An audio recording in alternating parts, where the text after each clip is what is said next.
Friday the 17th of May. The clerk will now proceed to read the orders of the day. Automated Vehicles Bill, Lords, second reading. Wait. No. No, thank you. Minister, to move the second reading. Secretary of State. Mr. Speaker, I beg to move that this bill now be read a second time. Honourable members know that most journeys take place on our roads. About 86% are by cars, taxis and vans. But in the over 100 years of the car, despite our vehicles becoming better, safer and now cleaner, one aspect of driving has remained constant. The driver has always controlled the vehicle. And, Mr. Speaker, in future, things may be different. For all or part of their journey, self-driving vehicles will free drivers from that responsibility, improving the lives of the millions of people who are unable to drive, boosting connectivity for rural communities across the country, transforming freight, be it long haul or last mile, and above all, Mr. Speaker, making our roads safer. Of course I will. I'm extremely grateful to him for giving way. As he knows, insurance premiums have been going through the roof recently. The costs are astronomical. What impact does he expect automated vehicles might have on insurance premiums? Well, if the honourable gentleman will just allow me to make a little progress, one of the absolute centrepieces of this legislation and our approach is about safety, not just for the safety of the automated vehicle and its occupants, but also importantly for the safety of other road users, particularly vulnerable road users. So I will come on to that. If he doesn't feel that I've covered the point, then he should feel free to intervene again.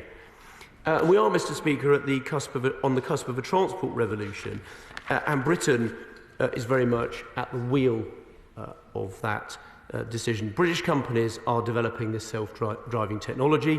British lawyers are developing the robust new legal frameworks that are being used.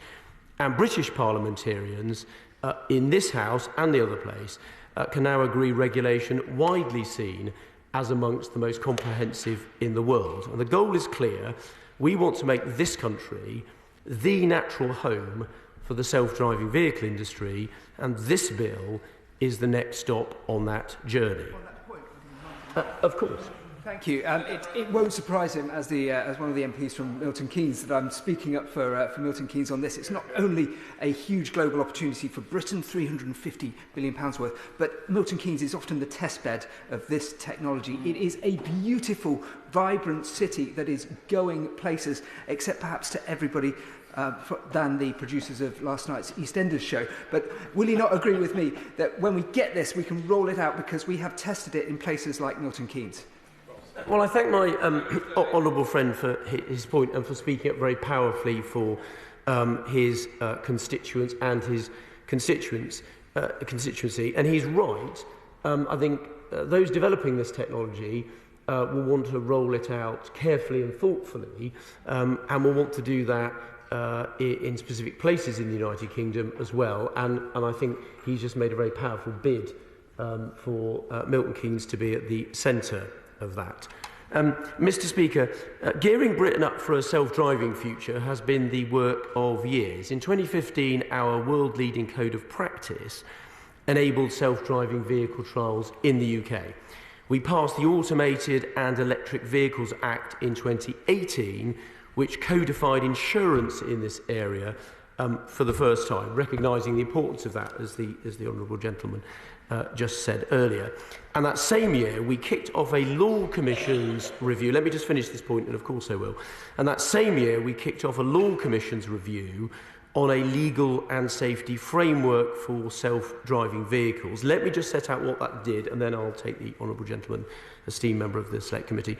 That review convened legal minds from across the country. It launched 3 rounds of public consultation, sifted through hundreds of written responses, and produced more than 70 recommendations which now underpin this legislation. And of course, I'll take the honourable gentleman. I'm grateful to the Secretary of State for giving way, and these are really important points. and the clarification sought by my honourable friend in relation to insurance liability. Could I ask the Secretary of State about the arrangements for the compensation of victims of any collisions that are caused by uninsured automated vehicles? He did mention the Automated and Electric Vehicles Act 2018, but he doesn't mention it in the Act. And this bill represents an opportunity to address that. I wonder if the Secretary of State could set out how we're going to do that, and are we missing an opportunity? Well, the honourable gentleman is right to raise that point, and he will know that we already have arrangements in place for vehicles with human drivers, for those that are uninsured, and there are arrangements, and we're already working with the Motor Insurance Bureau, on the arrangements that will be in place. And I would envisage analogous arrangements for self-driving vehicles that are uninsured, to make sure that if they are involved in accidents, that any victims of those accidents are able to receive reimbursement in the same way that as happens now if you're the victim of an uninsured driver. So we already have arrangements now, and I would envisage analogous arrangements. We're already having those conversations, but obviously if the honourable gentleman has more to say on that, either today or during the committee stage of this process, we'll be delighted to hear from him. And I'm happy to hear from him again. I'm grateful to the Secretary of State for that clarification, but just about this point about this is a whole new world, isn't it, where we're relying on AI and software and so on.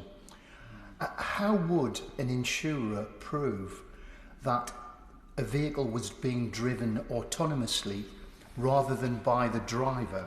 Would the insurer, under the provisions of this bill, have access to the data so they could analyse and see if an individual was actually in charge of the vehicle or if it was being driven autonomously? So, there's a couple of points. I'll get onto that in my speech, but just to answer his question specifically, there's two things he raised. First of all, from the point of view of any person needing to make a claim, the insurer will be liable whether it's the vehicle in self-driving mode or whether the user is in charge. What happens subsequently about whether the manufacturer, the software provider or whatever has to pony up the money is for the insurer to argue about with them. That won't impact the victim, who will get paid out by the insurer. On his point about data, that's a very important point, something we discussed last week when I met with a round table of those involved in the industry, including those that campaign in the road safety space, but also the insurance industry.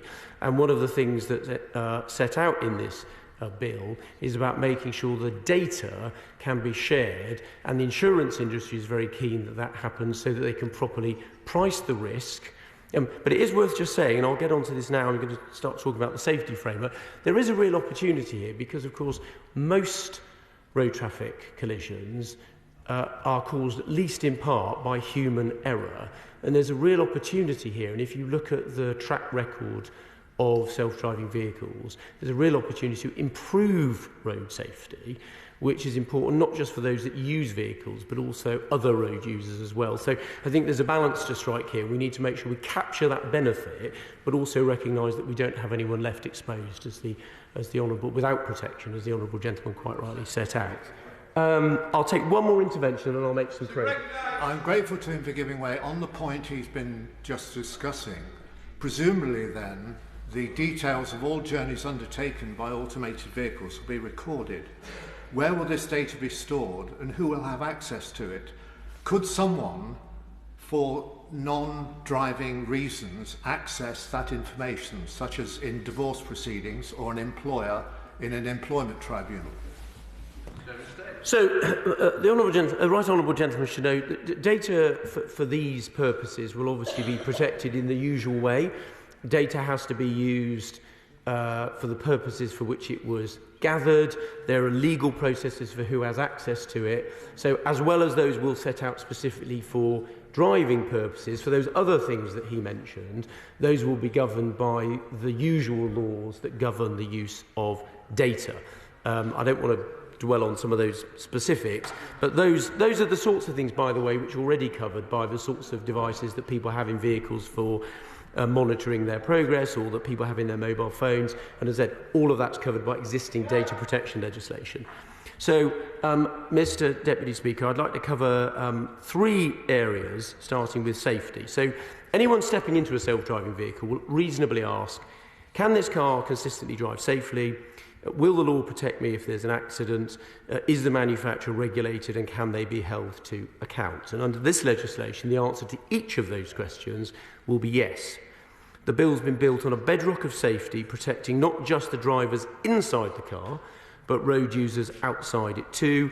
And as I mentioned in answer to my question to the Honourable Gentleman, last week I chaired a roundtable with road safety groups explaining how we're holding self-driving vehicles to, let me just complete this point, and of course I will, how we're holding self-driving vehicles to a higher safety standard than the average human driver, guided by principles we will soon consult on, how these vehicles must meet rigorous technical requirements before rolling off production lines and being authorised for our roads, and how we'll tackle misleading marketing with new offences for companies who seek to blur the line between true self-driving and driver assistance. And on that point, I'll take the Honourable Gentleman. I'm grateful to the Secretary of State, and this I think gets to the nub of the point, because these vehicles are going to be automated, they're going to be governed by an algorithm which is written by a human being somewhere remote from the place of, say, where an accident occurs.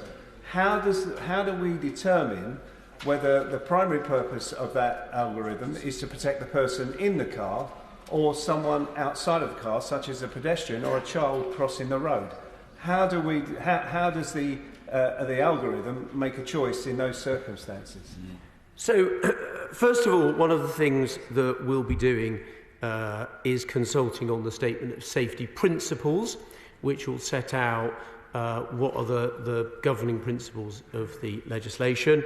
And then on the specifics, it'll be about making sure that the manufacturers, both of the software and then those who put the cars together, have got rigorous processes for testing and decision making, and those systems will have to be authorised to be used on our cars, and it'll be important to look at the data and the track record of them. And as I said, in real world situations where these vehicles are being used, for example in California, the evidence suggests that they actually have a very good safety record, a safety record actually very much better than human drivers.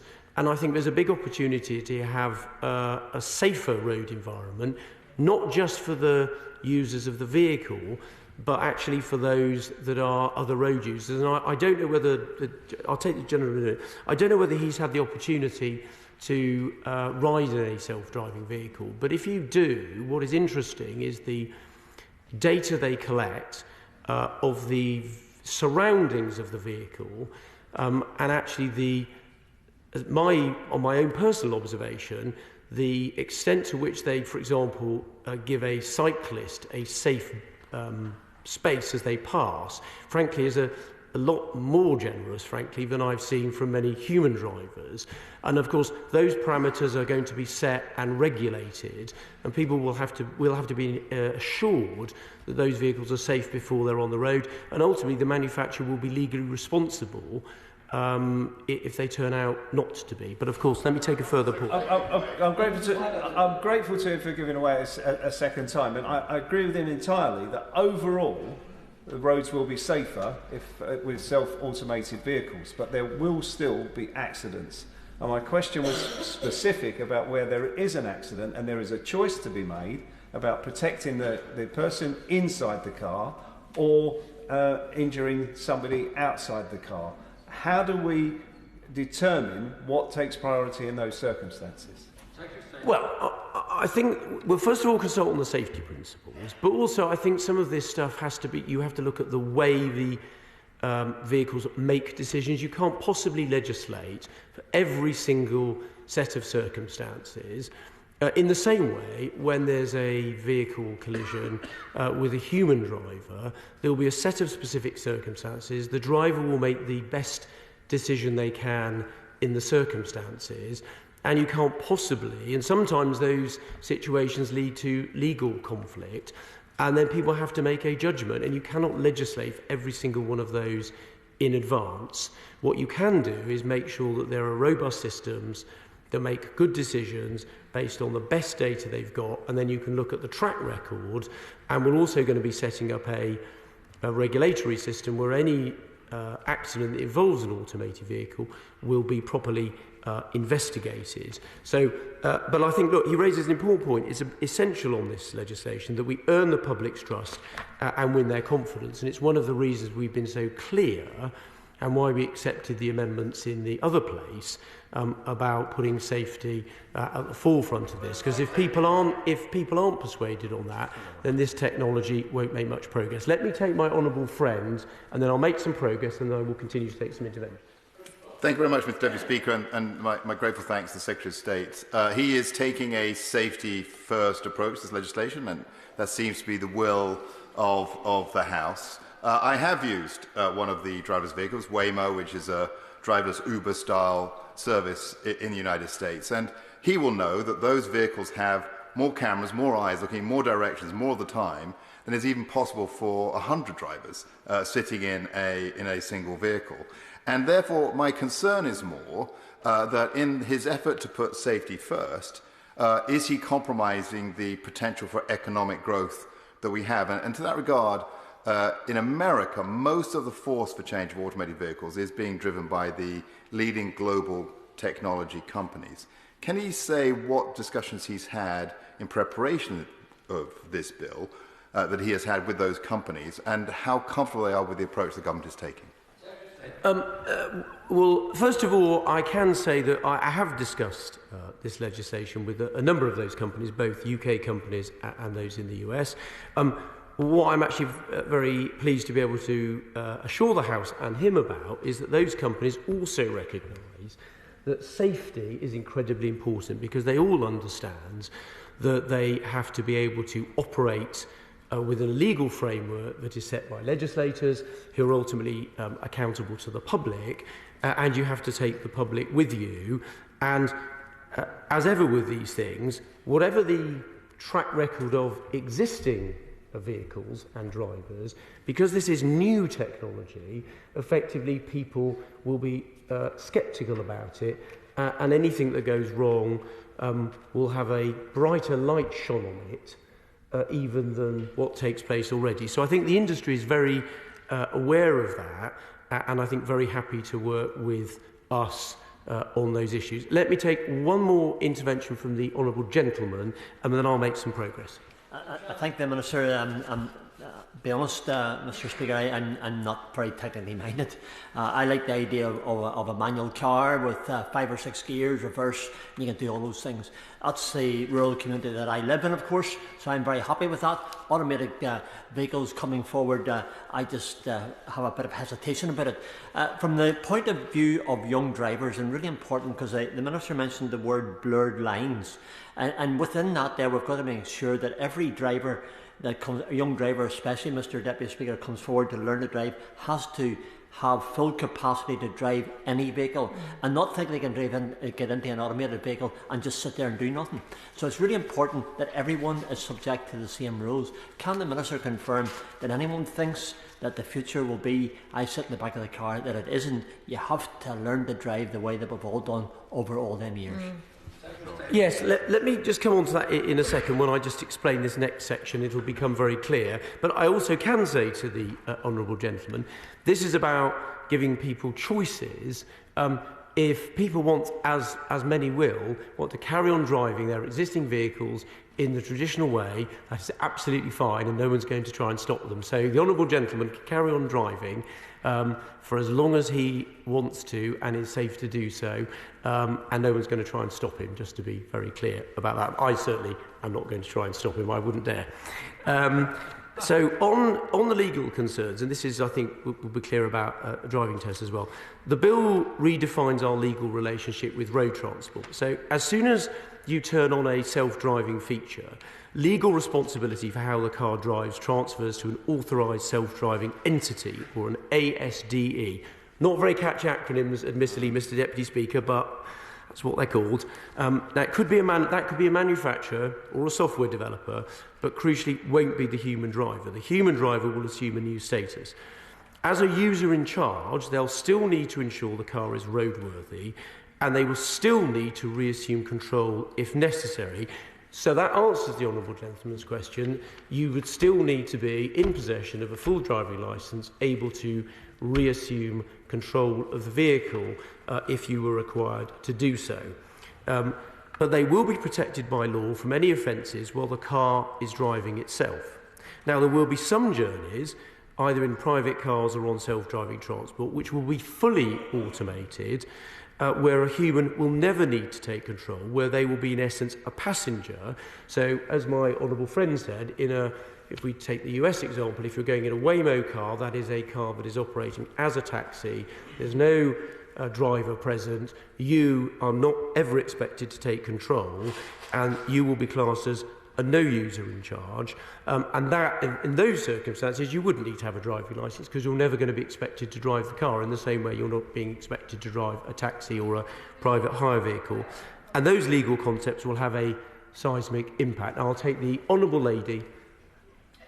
This is the future, and it's quite exciting and quite scary, so we have to sort of get our heads around and make sure that we get this right. What he's just been describing, should that be basically the difference between taking a taxi or driving your own car? Because if you've got an accident in a taxi, it's actually the taxi company who's responsible for the accident, not you as a passenger.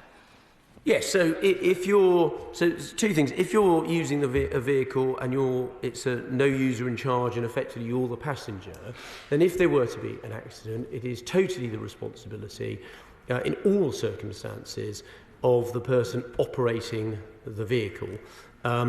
In the circumstances where it's you're driving the car for part of the time, you switch on the self-driving features. If something happens when the self-driving features are activated, that is the responsibility of the manufacturer or the software developer, not you. If you're in control of the vehicle and the self-driving features are not activated, then you retain responsibility. So that is one of the things that we will have to do, is to educate people about the difference, and also it's why we're being very clear to manufacturers that there's a big difference between a self-driving feature and driver assistance, where driver assistance, you are still fully legally responsible for the vehicle, but with some technological help. When the self-driving features are activated, you no longer have legal responsibility. Let me take the honourable... One more clarification. Isn't there a future issue that there will then be a legal conflict between a driver who says, oh, I switched it off, or the other way around, I was actually on self-driving mode, and the company saying, no, it was switched off. Doesn't he see that there might be a potential conflict and very difficult to establish what has happened in that instant? Well, potentially, but that's exactly why the question that was raised earlier about data is very important. These vehicles generate a huge amount of data, and one of the things that will be part of the authorisation process is making sure that data is properly managed and there's proper access to it by both the investigators of any potential accident and also the insurance industry as well, to exactly establish what happens in those circumstances. The Chairman of the Select Committee. Thank you. I'm very grateful to the Secretary of State for giving way. I want us to build on the question that the Honourable Member for Strangford posed, and that is a situation where you have a driver who will be in control of the car at some points, but at other points it will be autonomous. That will result, presumably, in drivers becoming less experienced, as they don't build up the accumulated knowledge and experience of driving. But when the automated feature switches off and the driver needs to take control, those will be in challenging circumstances, potentially, and immediate.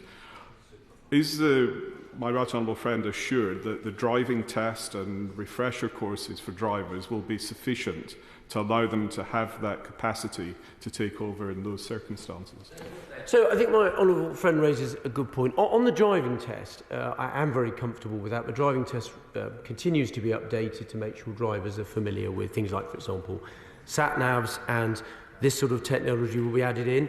His wider question, which is about how often drivers drive and how experienced they are. It is, of course, a question that happens now. Someone can take a driving test and not drive very much, occasionally hire a vehicle, and obviously we still hold them to the same standard as someone that drives day in and day out. So they'll be responsible for that. One question may be, of course, if people are in this situation, it'll be about whether actually taking refresher courses and doing further training is sensible, and that's something we will want to monitor and then determine whether that's something that we ought to legislate for or issue guidance about. But I think that's a very interesting point for us to keep our eyes on. Let me just make a tiny bit more progress, and then I will take my honourable friend.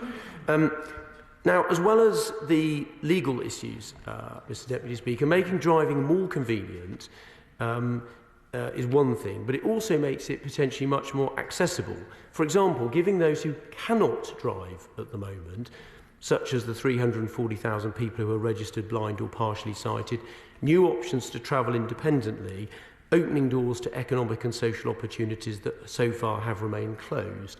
And interestingly, in the United States, where this technology has been rolled out earliest, it's those groups actually that have been most vocal in arguing for this technology, because it actually changes their lives and opens up their opportunities for the better.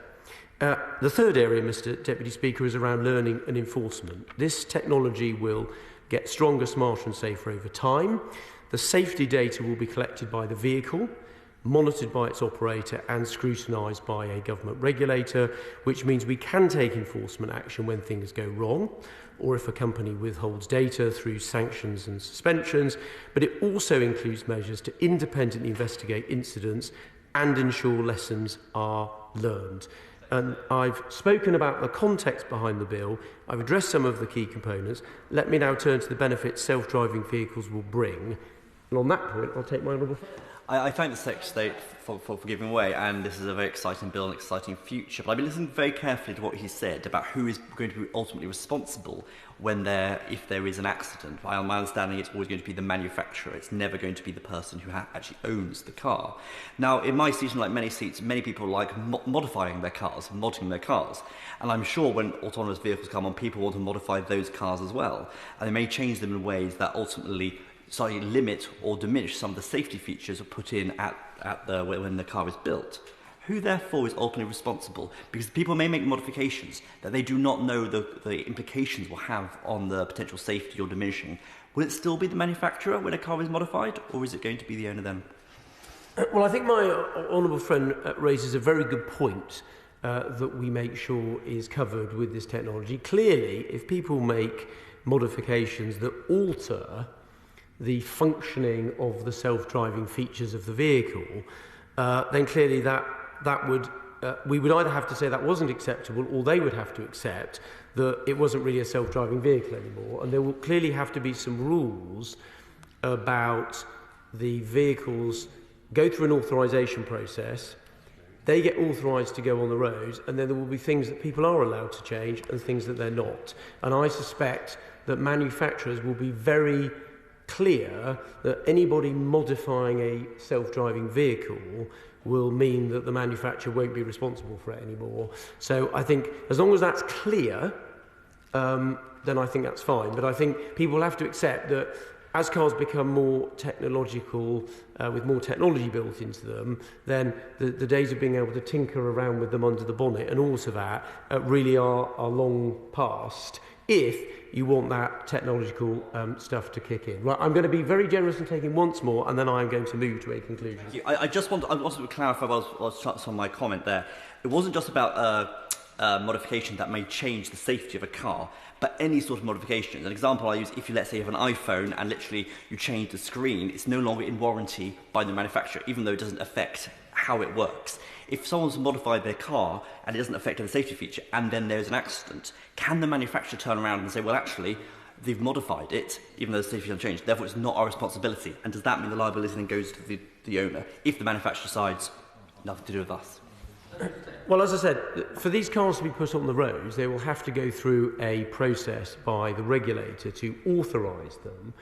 And I think as part of that process, he's raised a very good point, which is we need to be very clear, and it needs to be very clear, about what the user of the vehicle can and can't do.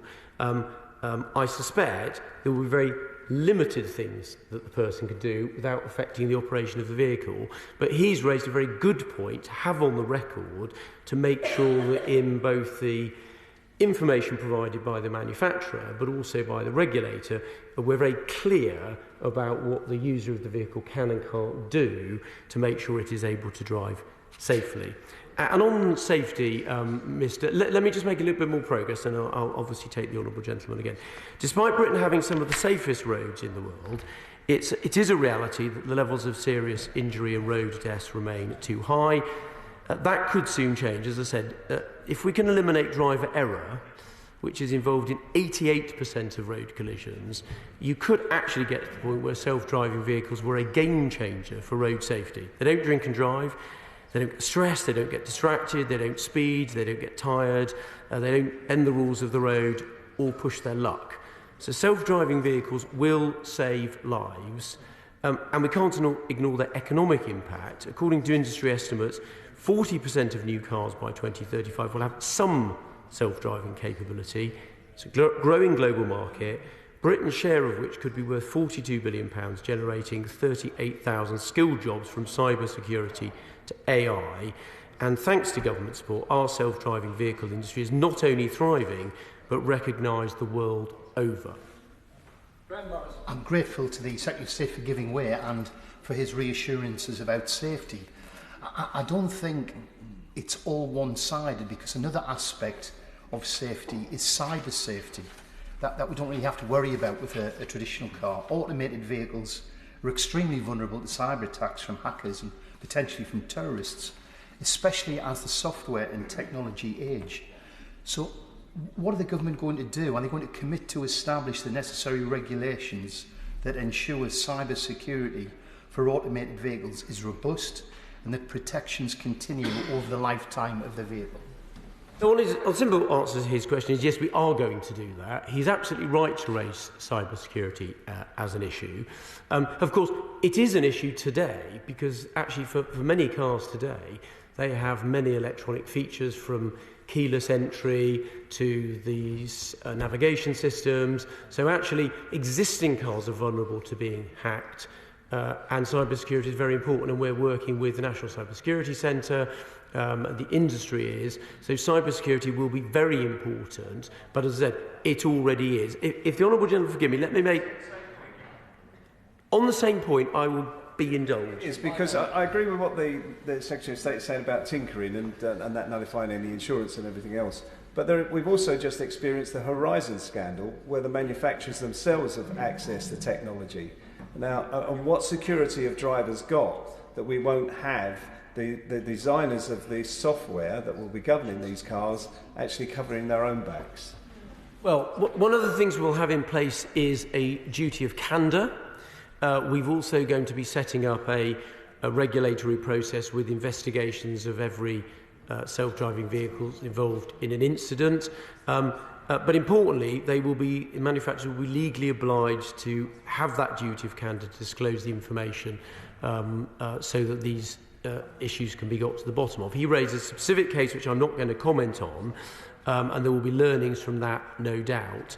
But I think the regulatory approach that we're setting up will deal with the issue that he just raised. Let me just make a bit of progress. I want to try and get to a conclusion because there are other people wishing to speak, but I will try and get back to my right honourable friend in a sec. So in 2019, Google's Waymo made the UK its first European engineering hub for self-driving technologies. Bosch and ZF, among others, are investing in the UK, drawn by our highly skilled workforce.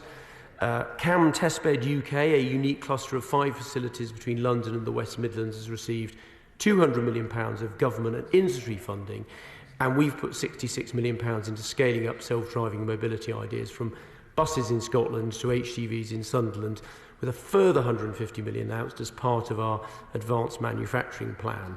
So we don't want to lose momentum. We want to make sure we push the industry to realise the full benefits of its technology, and I hope this bill brings certainty to investors, clarity to manufacturers, confidence to the public, and demonstrate Britain's strongest commitment yet to a self-driving future. Now, just before I conclude, let me take my right honourable friend. I'm most grateful to the Secretary of State. He's been very generous giving way. But just to clarify the point, there could be circumstances, could there not, where a vehicle is in fully auto mode, but where the owner bears some responsibility. For example, if an automated vehicle is on full auto and is involved in an accident, but it's then discovered that all of the tyres are without tread, in those circumstances, surely the owner would bear some blame. So I set out at the beginning, in circumstances where you have a user in charge, so not as part of where you're purely a passenger in a company that's providing a taxi or private hire service, if you're the user in charge, the vehicle, when it's in self-driving mode, the manufacturer or software provider is responsible for the conduct of the vehicle, but you as the user in charge are responsible for things such as the physical condition of the vehicle and the tyres, and you retain that responsibility. And the balance of which of those things caused the accident would, of course, be determined in exactly the same way it currently is. So, in conclusion, Mr Deputy Speaker, as I think the Honourable Member for Bath set out, self-driving vehicles will provoke excitement from some, nerves from others, but for most of us, there's a combination of both of the two. Clearly an opportunity, but also some risks. And I know this firsthand, having not only visited California-based Waymo and ridden in one of their self-driving vehicles, but also did a journey from my departmental office to this house in a self-driving vehicle designed by a British company, Wave.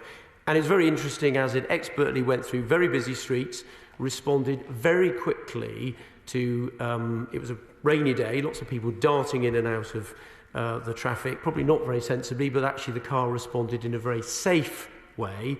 And I realised the enormous potential of this technology, not just as a growing economic sector, but to a future where transport is safer, more convenient and more accessible. And this bill is a crucial step towards that future, and I take great pleasure in commending it to the House.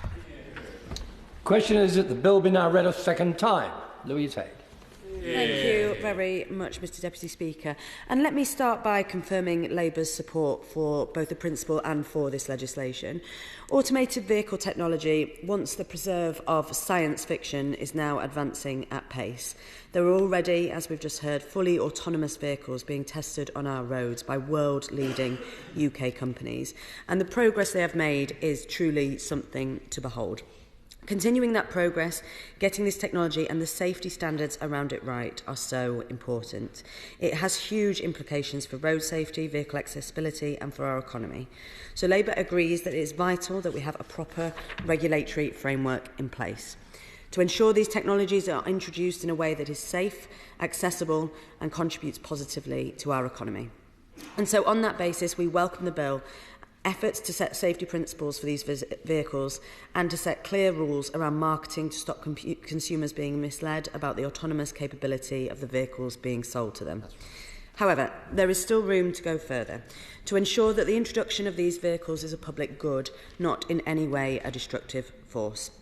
A few months ago, I also visited Wave in King's Cross, a UK company which is doing pioneering work to develop autonomous technology for vehicles which it's already testing on our roads.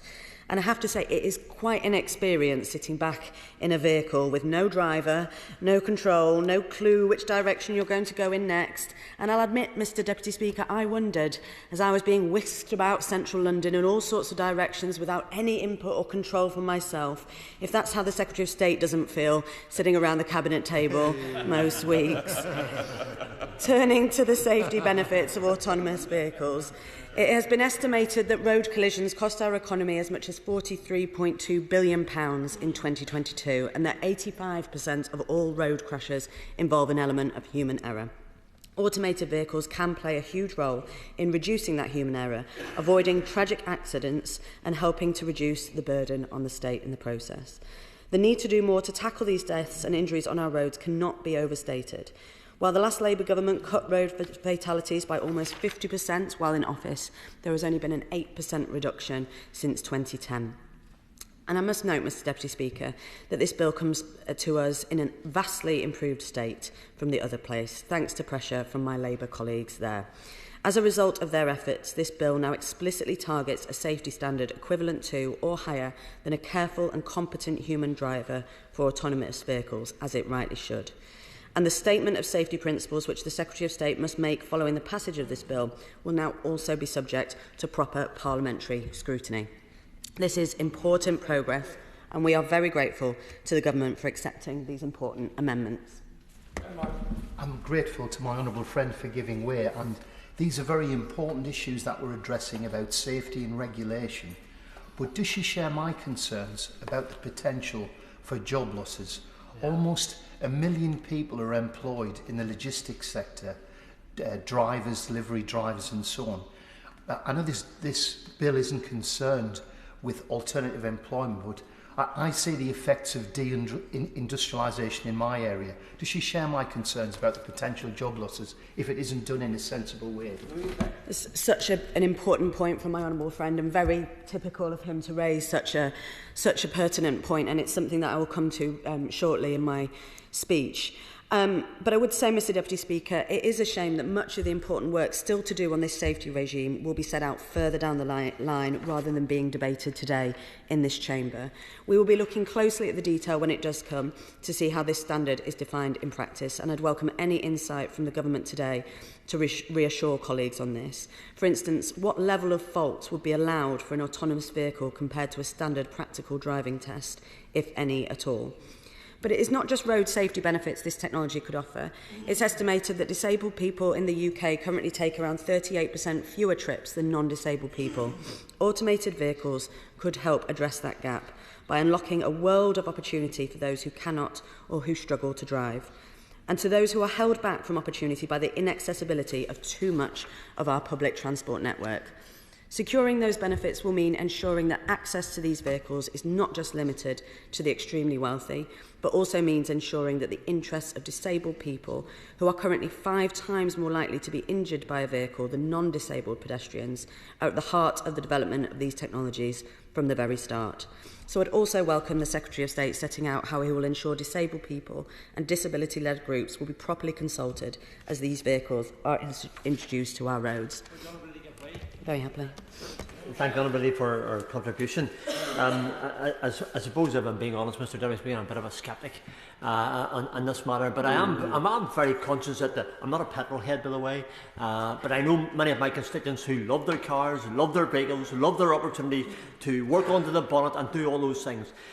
Is the Shadow Minister of the opinion that when it comes to choice, I'm always very conscious that we may see a move towards automated vehicles across all of the country, irrespective of what people think?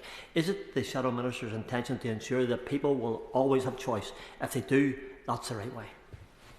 Well, of course, Mr Deputy Speaker, and I'm very grateful for the Honourable Gentleman's intervention, and remain so impressed that he has something to say on this issue, as so many others.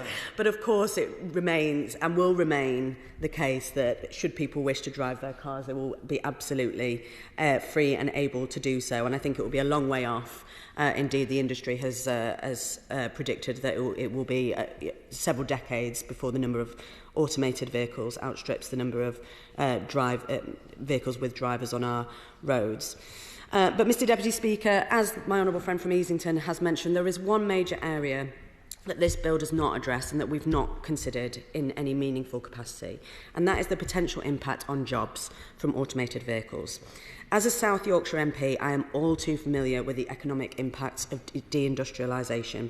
Far too many towns and cities across the north have already suffered enough from lost livelihoods, from the social fabric of their communities being ripped apart as a new economic model left them behind. We simply cannot afford to make those same mistakes again. And that is why Labour has been clear that artificial intelligence and automation must be harnessed as a public good, one which delivers social benefits, grows the economy and supports jobs rather than destroying them. And that's why during the passage of the bill through the other place, my Labour colleagues there attempted to amend it to establish an advisory council that would ensure the government not only consults with industry representatives and road safety experts on the introduction of these vehicles, but with trade unions too. Yet his government opposed that amendment. We've already seen from the way that this government has politicised the ongoing industrial dispute on our railways, and from the failure of ministers to even sit down with union representatives, just how important it is to have proper engagement with workforce representatives, and just how far this government will go to avoid doing it. So I'd welcome an explanation from the Secretary of State on why he is so opposed to the idea of speaking to experts and trade union representatives about the introduction of such sensitive and consequential technology, and what steps will he take to ensure this is a technology that creates jobs rather than destroys them, especially in those areas of the country where low-paid work dominates. Because it is exactly those areas that are still feeling the ravages of deindustrialisation, where driving jobs, warehousing, logistics, all those jobs that bear the highest risks from automation dominate. And unless the government is prepared to play an active role in how we transition our economy, it is exactly those areas of the country, like mine in South Yorkshire, that will be hit all over again. Now, I've talked a lot about what this bill is, Mr Deputy Speaker, but allow me a minute to talk about what it isn't. Because as the Secretary of State well knows, his government has promised us all sorts of transport legislation over the years, which they have failed to make parliamentary time for. This is not his long-promised rail reform. It is not legislation to properly regulate e-scooters or e-bikes or drones, or to set minimum standards for taxis, or to extend franchising for buses, or to strengthen the powers of the Civil Aviation Authority. All legislation which has been promised time and time again by this government without any intention to actually deliver it.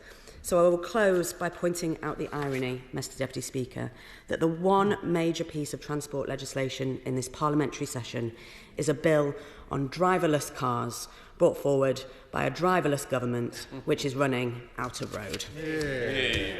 Select Committee Chairman Iain Stewart. Thank you, Mr Deputy Speaker. It's a great pleasure to be able to contribute to this debate. I should flag up initially that the Transport Select Committee conducted a fairly extensive inquiry into the subject of self-driving vehicles, and we published our report last year. Our principal recommendation was that there does need to be legislation brought forward to give the industry and investors the certainty to continue their work. So we are very pleased indeed that the government has taken on board our central recommendation and brought forward this bill. We commend the Law Commission too for the background work it did to provide the legal underpinning. Had this bill not been brought forward, and hopefully there will be sufficient time for it to reach the statute book before we get to the general election, had it not been brought forward, there was a real danger of a missed opportunity. This technology is global. The UK has been a leading player in the development of this technology, but there is no certainty that that would continue. And one message we heard loud and clear from the sector was that they needed the regulatory framework and that certainty to allow further investment to take place. So we are, as I say, very pleased that that is happening. To give some idea of the scale of this, figures from the Society of Motor Manufacturers and Traders estimate that by 2040 the annual economic impact to the country will be £66 billion. And we've heard very legitimate concerns about jobs from this new technology from my fellow Select Committee member, the Honourable Member for Easington. But the upside to jobs is, again using SMMT figures, 12,000 new direct jobs in automotive manufacturing and over 300,000 additional jobs in the wider economy. So there are economic opportunities, job opportunities from this new technology. It's always difficult to adjust to change in the economy. I'll often use the analogy, a few decades ago there were lots of people employed in manufacturing typewriters. Now there's hardly anyone. but other job opportunities arose. And this will also be the case in this sector. And he's not in his place now, but I would also echo the points that my honourable friend from Milton Keynes North made, that the city of Milton Keynes has been at the forefront of the R&D of this and testing of this technology in the UK, and long may that continue. The other advantages are, as other speakers have said, not just economic, but widening accessibility to transport for many people who are, for various reasons, inhibited at the moment. And that wider social value is perhaps more difficult to quantify in monetary terms, but will be increasingly valuable. And generally, it will widen the transport choices available. Self-driving vehicles will replace some pure journeys by car, but also it will be part of an integral transport system where a self-driving vehicle may be there to pick up people from a railway station or a bus station or airport to complete their journeys. So there are many, many upsides to this legislation. I want to highlight a few areas of other concerns that we had during our inquiry, and some of which the government has already addressed. The first is on safety.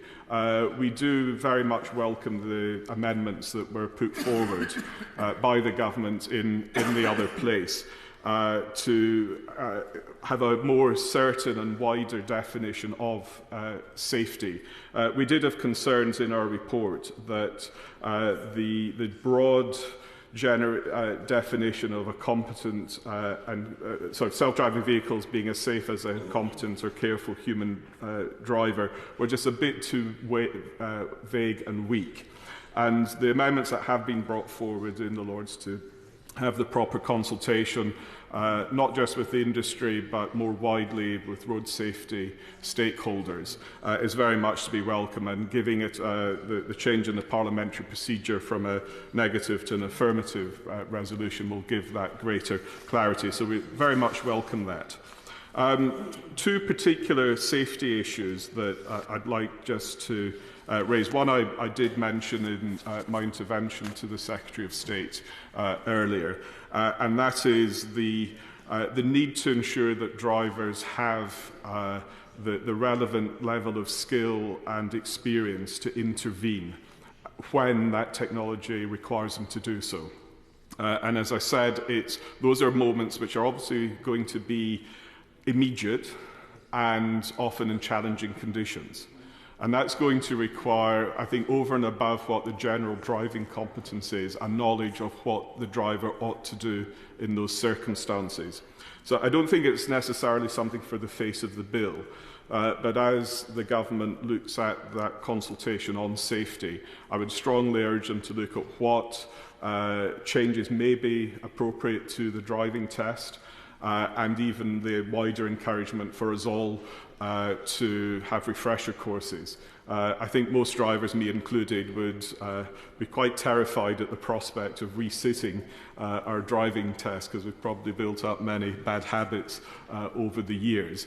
So it's perhaps a wider point in ensuring drivers remain competent drivers. But I think this new technology does introduce a specific new circumstance that needs to be thought of. A second safety-related issue is to ensure that MOT tests are up to date so that they properly capture all the safety-critical technology that's there. So in the future, cameras, sensors, software and other technology will be as safety critical as tyres, brakes and other mechanical parts that are currently assessed. So again, I would urge the government to look ahead and perhaps redefine what is encapsulated by the MOT test in the future. And just one related point to that. It's a concern that's been raised with me by smaller garages. And that's to ensure that the smaller garages still have a fair chance to carry out the MOT tests. As the technology becomes more and more sophisticated, there is a risk that the OEMs will have a monopoly on maintaining the software and the related equipment, and only their garages can carry out the work. I think there's a wider piece to make. It's not just on self-driving vehicles, a wider piece of work to ensure that the full spectrum of operators in the car repair and maintenance sector have fair access to doing that work. I wish also to just raise 2 points related to insurance. Again, he's not in his place now. My honourable friend, Select Committee colleague from Easington, mentioned the issue of data sharing. I welcome the fact that data sharing is referenced in the face of the bill, but also that the scope of it will be set out in secondary legislation. It is important for the insurance industry to be able to capture the full picture of driver behaviour and the behaviour of vehicles in this new world. It won't just be limited to where there's a collision, where the insurers will need to know what happened. There will be other injuries if, let's say, the self-driving vehicle brakes suddenly and there's a whiplash injury or related concerns. That data must also be available. And just as a probing suggestion, is there a case for putting in the bill a similar requirement for consultation with the insurance industry on the concept of data sharing, as we have, as the government has set out, with the need to have the safety parameters set. So I'll leave that with my honourable friends to consider. And the second insurance concern is one raised by the Motor Insurance Bureau. And that's where you have what might be called a black swan event, where there is a significant coordinated cyber attack that instructs many vehicles simultaneously to behave in a way that could cause mass public injury. The instruction might come to drive to high speed, turn sharp right into a crowded pedestrian area. The concern is that, as things stand, the absence of a mutualisation of risk potentially could lead to such level of claims that would bankrupt the car insurance sector. In property, there is an equivalent backstop to cover the event of such terrorist activity. And I do think some thought needs to be given to this. It probably, again, goes wider than pure self-driving vehicles, as the Secretary of State mentioned. The technology is often embedded in cars already and could be hacked by a malevolent actor. But it is a concern the insurance industry has, and I would urge them to consider that, perhaps not necessarily on the face of the bill, but part of a wider reform. But notwithstanding these concerns and questions, this is a very welcome bill. There are huge upsides economically and socially. I think the Honourable Member for Bath, again, succinctly put it. It's an exciting new world, but for many people it's a scary new world. And I think we do have a duty to bring the public with us. There are many areas where transport is already automated and people accept it they're quite relaxed about it. They'll get on a DLR train, which is automated. Aircraft flights are 95% automated now. In Milton Keynes, we have our self-delivery robots going along the pavement, and no one bats an eyelid about them. But we also see with smart motorways where if the public is not convinced about the safety of new technology, they won't accept it. So we all have a duty to make sure that the regulations ensure our safety of the drivers, the passengers, but also the wider road using and pavement using public. The upsides are enormous, but we have to bring people with us. But I do commend the government for bringing forward this bill. It's incredibly important, and I look forward to seeing it getting to the statute book. Thank you. Gavin Newlands, SNP Space. Thank you very much, Mr Deputy Speaker, and it's a pleasure to follow the Chair of the Transport Select Committee on which I serve alongside him, and I agree with much of what he said. He made a lot of good points and some good questions that we still have with this bill and technical details on insurance, amongst other things that we will undoubtedly cover in great detail in committee stage. But his final point about bringing the public with us on this issue is key, and it's an issue I brought up several times during the inquiry that was referenced by the chair of the committee to those witnesses, because like the chair himself said, whilst he accepts several things in terms of the DLR, that's fixed transport. This is very different, and obviously we've seen with smart motorways that the public may not buy what we're selling unless we and the industry are robust in what we are selling them. But I suppose before I start, I feel I must be honest about my own thoughts and preconceptions about autonomous or automated vehicles, as we're calling it in the bill. The kid and science fiction fan side of me looks forward to the transport of tomorrow, like the futuristic cars and films like I, Robot, Minority Report or Blade Runner, although it has to be said this government is doing its level best to deliver that bleak and dystopian future from Blade Runner with its current policies at the moment. Back to the Future told us we'd have flying cars by 2015, but perhaps the Jetsons were more accurate with their version of 2062. But my favourite growing up had to be Knight Rider, where David Hasselhoff or Michael Knight played. I am showing my age, yes. Well, the Jetsons was 1962, so I hope that was on repeat when I was watching it. But David Hasselhoff and Michael Knight very much played second fiddle to kit the car. But in truth, I'm not the best passenger in a car. I prefer being in control, no matter how suboptimal that might be for my passengers. I also like driving. We've been as a family driving electric for 3 years to reduce our carbon footprint. I also use public transport and active travel a lot more than I used to, but I enjoy driving. I wouldn't want my car to drive itself, although I do enjoy the driver aids that most of modern cars now see. And I hope we never quite get to the point where it becomes compulsory, but I suspect that will be for MPs a couple of generations and more from now to debate. So this issue in this bill all sounds exciting, but the truth is that the bill itself is very technical and dry. The bill is less Michael Knight, more Michael Howard.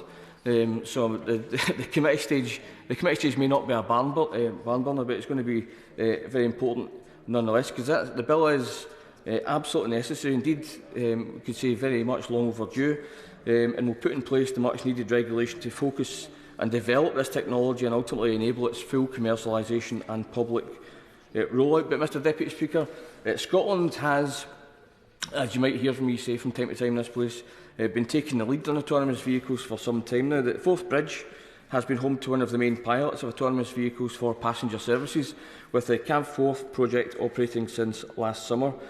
Buses built just up the roads by Alexander Dennis and Camelon are taking thousands of passengers a week over the bridge and into Edinburgh. It is a groundbreaking and world-leading trial, and one which could help revolutionise public transport in the long term.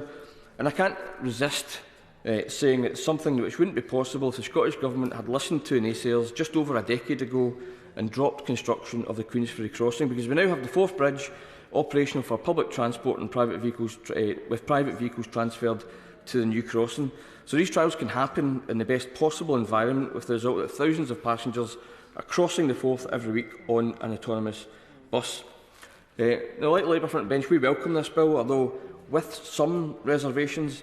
Ultimately, it represents a chance to be ahead of the curve and get the appropriate legislative framework in place before problems arise, and it allows that framework to be used to change things when the future doesn't quite deliver what it is supposed to. Motoring is quite rightly a highly regulated area of life. That is how it should be when we're dealing with machines capable of wiping out multiple lives with barely a scratch. Now, as we've seen in the US, perhaps from a different viewpoint earlier in the debate, where there is lack of regulation and proper legislative oversight of the industry, problems have arisen. There is virtually no national oversight, and the issues and regulatory frameworks have had to be dealt with at a state level. We saw that with the suspension and collapse of crews in 4 different states, the dangers of such lax regulation. In just weeks after getting approval for full operation of their autonomous taxi service in San Francisco, a slew of incidents and accidents led them to withdraw all their vehicles from service. Now, the day after, the Transport Select Committee were treated to a trip round London in autonomous vehicles with drivers in the driver's seat ready to take over. A friend of mine posted clips of his journey in a cruise taxi in San Francisco. I have to be honest, I'm not sure I'd have been as willing at that point to do the same without a driver ready to take over. Because later investigations showed their cars had difficulty identifying children as pedestrians and they risked hitting them. In a statement to the Intercept website, it said its vehicles sometimes temporarily lost track of children on the side of the road. Now, that's exactly the type of thing we need to stop here before it happens, and legislating before these vehicles are on the road is an approach we absolutely support. We don't want to follow the United States into a sort of wild west of autonomy where it takes multiple incidents or corporate whistleblowers to ensure intervention from the state. That intervention has to be built into the entire regulatory process from beginning to end. And I also want to see corporate responsibility built into the regulatory framework. As we've seen with the law around corporate manslaughter, while the legislation may talk a good game, the reality is that prosecutions are few and far between, and those who should be held accountable for actions carried out under their watch are instead allowed to walk away. I don't want to see that happen to the operators of autonomous vehicles, which are proven to be at fault for incidents, particularly incidents where people are harmed or even killed. And I would welcome some reassurance from the Minister that where negligence or fault is established for incidents, that those ultimately responsible are held to account through the criminal law. We also, as the Labour Front Bench did, welcome the changes made in the Lords that are there to guarantee autonomous vehicles must achieve equivalent or higher safety standards than human drivers. That only seems right, and it would be a retrograde step if this much vaunted technology delivered worse results and worse safety than we have now. Although, to be clear, I personally, despite my own personal misgivings, have every confidence in the end that automated vehicles will prove to be safer. This is an area that crosses legal jurisdictions, and indeed much of the bill results from, as the Minister himself mentioned, joint working between the Law Commissions of England and Wales and of Scotland, which may have been a tricky needle to thread at times. Throughout, the Scottish Government have been keen to work alongside the UK Government to ensure we have a bill that is fit for purpose, not just for today's environment, but in attempting to anticipate developments in the future. And I'm happy that, for the most part, and highly unusually, it has to be said, constructive working has been present and there has been pragmatic engagement for the most part. I say for the most part because, unfortunately, the representations from the Scottish Government on Clause 50 have so far been ignored. Clause 50 is hugely problematic because it gives the UK Government the power to amend Acts of the Scottish Parliament which are fully devolved, with no recourse to this place or Holyrood. As it stands, there will be nothing to stop the Secretary of State being able to lay a statutory instrument containing regulations which are counter to Acts passed at Holyrood, with the UK Government regulations overriding the Scottish Parliament Act. That is simple disrespect for devolution and for the devolved institutions, and this despite the Scottish Government engaging with the UK Government on finding a way forward in Clause 50 that respects Scotland's Parliament as well as this place. There is no objection to having provision in place that allows for existing legislation to be updated to account for autonomous vehicles and the implications for traffic laws and the Highway Code, but it is simply not on for the Secretary of State to grab that power for themselves from the existing devolved powers that rest with Holyrood, rather than accept that Scotland has a different legal framework and work within that reality. I have to say, I and so many folk across Scotland are sick and tired of the arrogance of this government when it comes to devolution. So there's still time for the Minister and indeed the officials to sit down with their counterparts in Edinburgh and iron out a solution, particularly given the good working relationships on much of this bill. So if I can urge the Minister or the Secretary of State, I should say, to let's see that happen and not have the UK turn this bill into another constitutional punch bag. We would also like to see a clearer strategy from Government on the societal and economic consequences of a move towards automation in the transport sector.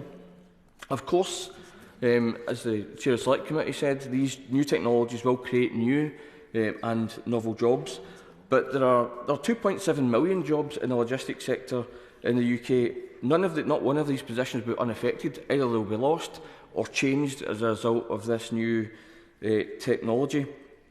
There are around 400,000 taxi and private hire drivers in the UK. If we end up with autonomous taxis, how many of these drivers will remain in jobs in 50 years? What will their jobs be in 50 years' time? The UK has an unfortunate track record in managing technological change and its impact on the employment market. As the Labour front bench said as well, deindustrialisation destroyed countless communities across these isles, particularly in Scotland and in swathes of the north of England, in part because there was no plan and no thought put into how to deal with it and support that transition. Moreover, in doing so, the Tories caused untold long-term damage by essentially abandoning sectors like manufacturing altogether in favour of putting all the UK's eggs in the services basket.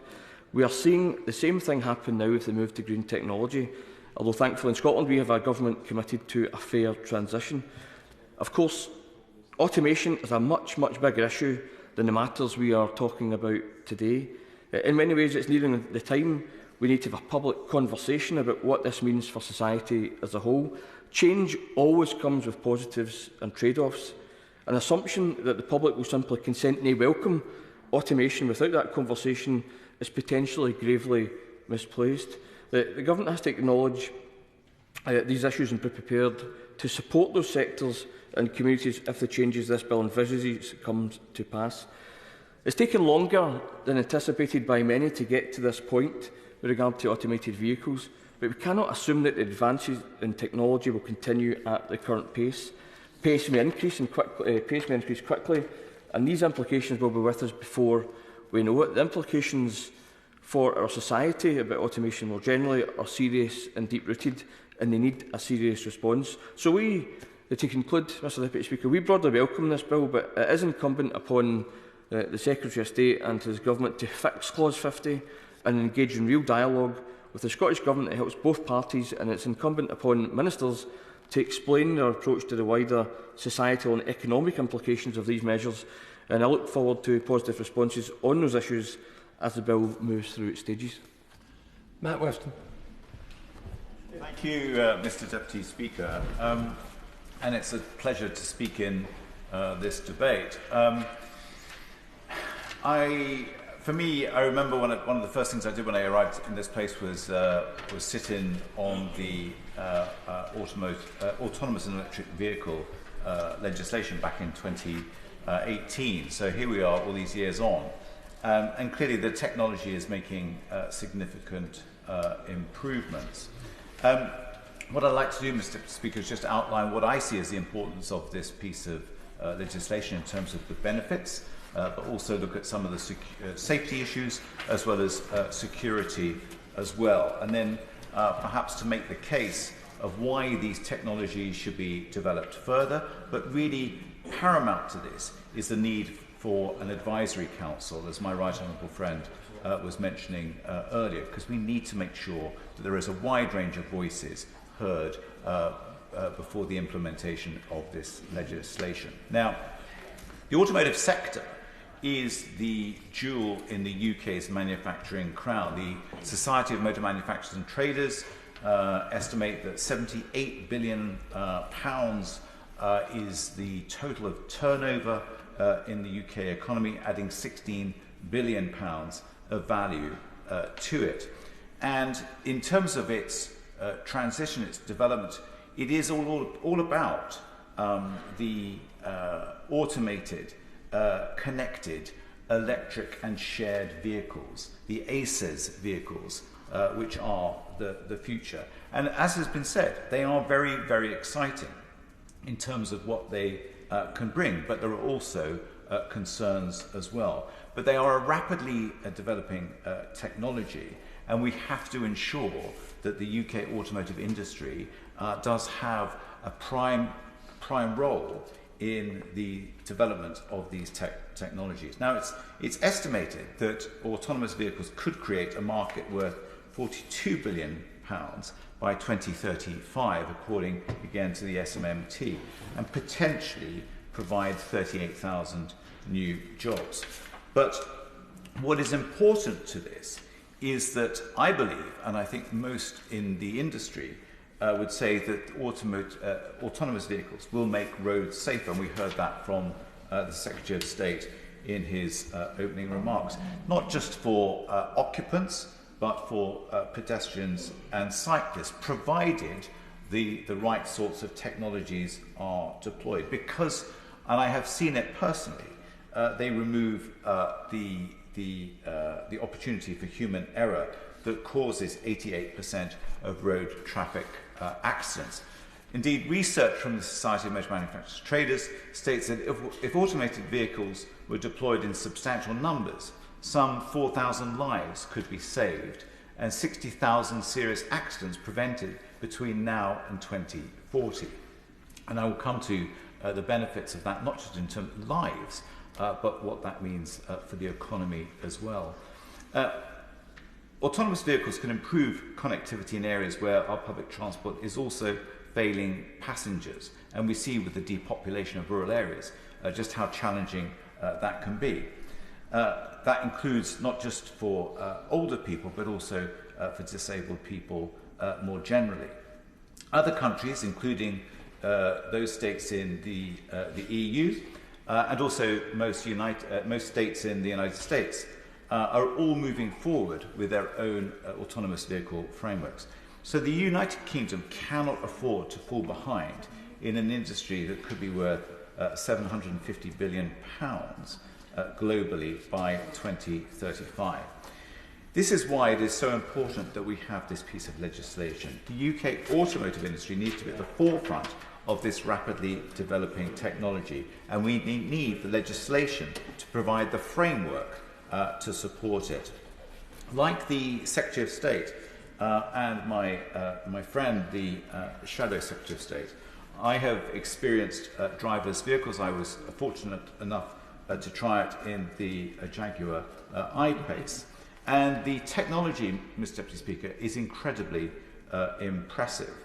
When you see, although we had a driver actually at the wheel for safety and for security, just seeing the screens and all the information feeds being brought into the system to determine the passage, the speed and the direction of the vehicle is extraordinary. But this is work that is being done not just in, say, Silicon Valley. It's obviously being done around the world, but it's being done by great organisations, particularly one that I'm proud to have as a neighbour, which is Warwick Manufacturing Group at the University of Warwick, in developing these technologies. But we also have companies like Oxa as well, that is at the forefront of developing this work.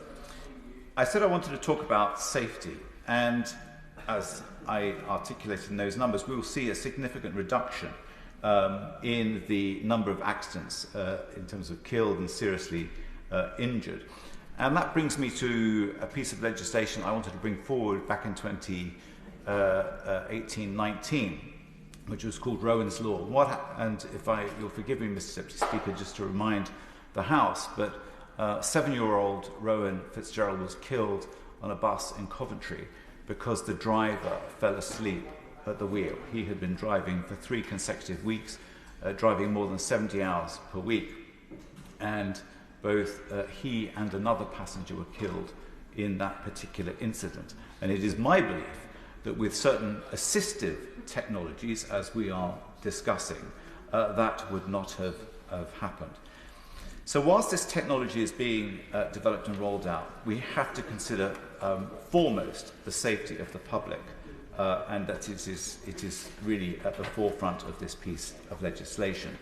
The insurance giant AXA, based on 2022 data, calculated that accidents in the UK accounted or cost the UK economy £42 billion in lost productivity and just a wider loss. But there was a cost also to the NHS of £2.4 billion. So this is why this is important, and the work that was done by our colleagues, my colleagues in the Labour Lords, in pushing the government to concede on 2 key safety points. And I welcome the government's concession to put the highest standard of safety on the face of the bill. To introduce automated vehicles successfully and safely in the UK, we need to bring all the public with us on the journey, whether as drivers or sharing the roads with autonomous vehicles. The public needs accurate knowledge of any new transport technology so they know how to engage with the technology safely. It can't be acceptable for manufacturers to mislead or overpromise. Equally, manufacturers will benefit from a fair standard to be held to, because we need strong, fair and enforceable standards. Improving and strengthening safety communication and messages on AVs should be the top priority before we fully deploy AVs on the roads. Communication and messages about AV safety must be written and delivered in a clear and accessible manner. Technical knowledge must be translated into language which everyone in society can understand. False and misleading AV advertising should be regulated to avoid miscommunication. For example, driver assistance systems shall not claim themselves as self-driving systems. We need an objective national safety threshold definition for the safe deployment of AVs.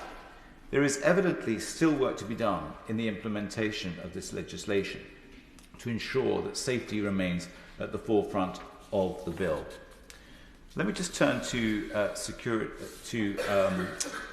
the Advisory Council. And the implementation of the bill should be supported by an Advisory Council, which would advise on the implementation of the bill and the rollout of self-driving vehicles. This would include trade union representation, emergency vehicles, disabled groups, manufacturers, highway authorities, and other road users, such as pedestrians and cyclists. So it's a shame that the amendment that would establish such a group was voted down. I'm pleased that Amendment 5 was passed, which ensures representatives of road user groups are consulted when preparing the Statement of Safety Principle. I would like to see this expanded with the membership of the advisory group, expand its role, and to put this on the face of the bill. In terms of security, I have concerns that have been aired from across the House, particularly in terms of insurance and what that might mean. Having listened to manufacturers in recent weeks, just over some of the challenges that manufacturers have on the security of their vehicles and the amount of vehicle theft that we're seeing across the country. Manufacturers are doing their absolute utmost to provide the security, security of those vehicles. However, there are many out there, particularly organised crime, who are seeking to steal those vehicles for export. But the simple truth is from that it is whatever technologies manufacturers may come up with, crime, if it chooses to, can also override that. And so that has to be a real fear for the future. But as my honourable friend, the member for Eltham, mentioned about the Horizon scandal, and just what we've seen as that has unfolded in terms of the role of the tech company and the cover-up that it was involved with, or is alleged to have been involved with, and what that has meant, and what will this mean in the future for the development of these technologies in vehicles. We've seen with the tech companies more generally some of the challenges that authorities have tried to impose on them. Just this morning we read about Apple and the fine that it has faced from the EU of, I think, 1.6 billion euros. The concern has to be with big tech about what control this gives them and what transparency policymakers, governments and other authorities will have over them. And that really has to be very central, I think, to this. And the honourable member for Milton Keynes South, when he mentioned about MOTs, I was thinking precisely the same thing as him, is that there are many things presently that aren't covered actually by an MOT. And where will this go in terms of a vehicle being valid and legitimate to be roadworthy when so much of the brains of the vehicle are driven by these new technologies? So we have to ensure that all these centres, MOT centres, would be able to be geared up to stay with the development of the technology to ensure those vehicles are roadworthy and have the fully up-to-date software on them. And it will, as I said earlier, these developments will have huge impact on the economy and jobs. And as has been said, what will this mean for current drivers, operators, in the logistics sector, for taxi cabs and others? And that's why I would urge that the government does adopt the proposal from our side, which is the establishment of an advisory council to hear from trade union representation and take on board their thoughts and considerations in the legislation. And really, I would suggest that the trade union representation should be on the face of the bill. And the industry concerns that have been raised, such as who is liable for software updates, and I think we've heard that from others today in the House. How will a victim of a crash involving an automated vehicle will be able to prove whether it was driving autonomously or not? So perhaps the Minister can just clarify on those points and ensure insurers have appropriate access to data to deal with these sorts of claims. What I would say, Mr. Deputy Speaker, is that it is without doubt the future is ACES vehicles. And it's important that the UK has the legislative framework for manufacturers, but also for the development of these technologies, because automotive does provide an estimated 3 billion contribution in terms of research and development in the UK. It is one of our absolute strengths. So we have to ensure the legislation is there to provide for that development. But the short term of this legislation is that the benefits will be very much in the assistive technology, the data side and the mapping technologies and so on, to make vehicles much safer for both occupant and for others. So I welcome the bill. I welcome it for the benefits it will bring in terms of safety and the potential opportunities there are for UK automotive. But as I say, there are some real concerns over future security as well. Thank you. Thank you, Mr. Deputy Speaker. We Liberal Democrats welcome this bill. It is a first step towards creating a framework where automated vehicles can safely operate in. The future of sustainable travel lies with autonomous vehicles, and this is a good opportunity for the UK to join a growing number of countries embracing this new technology. The tech sector in the UK is particularly strong, and this bill should give confidence to investors if we are to develop a self-driving vehicle industry and to take full advantages of its potentials. But I think there are other very significant potentials, and I would say particularly around road safety. We still have too many road safety victims, and the future of road safety has to be to go forward and really make sure we reduce that number. And I believe automated vehicles can actually contribute significantly to those safety issues if we are to get this right. But also, it has, of course, the potential to help us to get to net zero. We all know that the future of individual car ownership might be something that we need to question and, again, drive down if we really want to hit our net zero targets. And, again, automated vehicles can actually help us potentially to reduce individual car ownership if we are to get this right. However, the potential for this industry will only be realised if there is a higher level of public confidence in the protections this bill gives to public safety. In particular, the safety of other road users, such as cyclists and pedestrians, who are more at risk than motorists. There is a clear scope to improve the safety of our roads, with nearly 90% of traffic accidents which are caused by human error, and I've already said autonomous vehicles can actually help us to reduce those. Many of the accidents that involve more vulnerable road users, like cyclists, occur due to driver impairment or disobeying traffic laws. Evidence emerging from trials of AVs in San Francisco regarding overall improvements to safety is encouraging, and yet the reports of one thing going wrong then sets us very clearly back in getting public confidence in the safety of these vehicles. And therefore I think it would be also important to really set out very clearly where in the UK we are going to have the trials, what are the scope of these trials, what the industry can still give us in reassurances that we are continuously improving the technology. But it is important that we are setting out expectations of what these trials can achieve and what they cannot achieve. No technology is ever going to be 100% safe.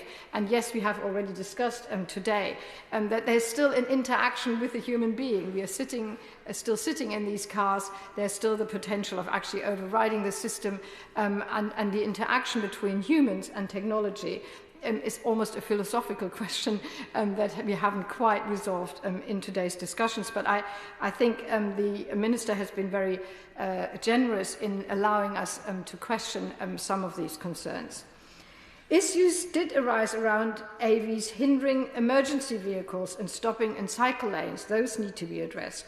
Of course, there are some issues to be expected in trials, but a repeat of these incidences will only damage public trust. People must be confident that incidents such as these will not be repeated on UK streets, and this requires a robust legal and safety framework, including when we are conducting trials.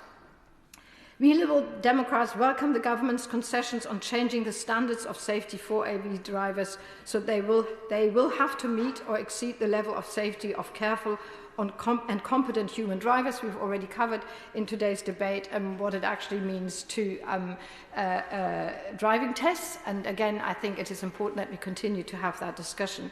There's a chance here to improve the safety of our road networks for the long term. We should see this as an opportunity to improve accessibility and safety for the public, not just maintain current standards. Automated vehicles also require adequate infrastructure to support them. The poor state of UK roads lead to the highest figures of pothole-related call-outs for the RAC in the last 5 years. Assurances must be given that improvements to road surfaces will be made before the rollout of AVs. Will minimum standards for road quality be set for the use of automated vehicles, and will local authorities be provided with the additional resources to meet them? Older and more vulnerable people are more reliant on taxis and private hire cars. A large benefit is having a driver who can assist with access. The potential benefits of increased affordability that AVs may bring must not come at the cost of reduced access for disabled and vulnerable users.